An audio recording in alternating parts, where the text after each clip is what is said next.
We're getting a better look tonight at the future of a proposed $800 million highway project. The proposal would extend the Carolina Bays Parkway from South Carolina into Brunswick County.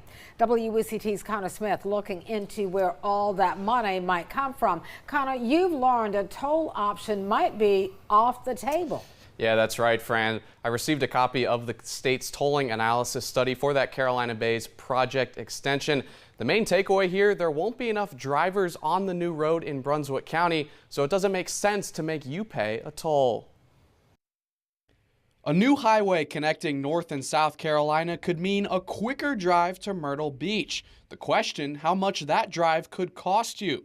David Roy with the North Carolina Turnpike Authority analyzed the Carolina Bays Extension project, specifically on whether a toll makes sense to pay for it. Certainly the project would help alleviate congestion. The volumes on the new location from a tolling perspective just weren't going to be sufficient. The study finding tolls could add up to several $1 million a year by 2045.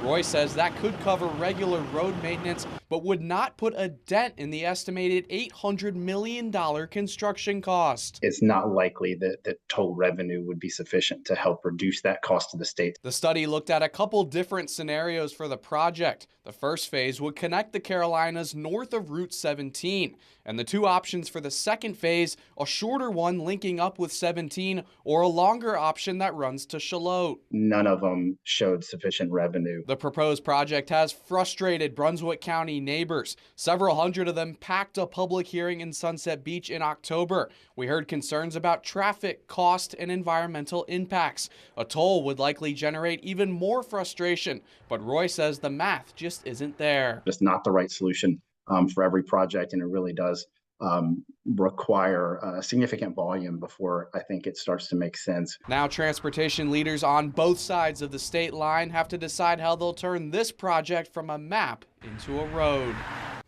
And some other options to pay for the project include a sales tax, a bond, or even a state appropriation. It's important to note that North Carolina is on the hook for about 3/4 of that $800 million bill. Fran? Well, Connor, where does the timeline for this project sit tonight? Yeah, NCDOT says construction should start in about 2 years in 2028. But when it finishes, that depends on which scenario moves forward. Construction here could take over a decade. All right, Connor, thanks so much for that update.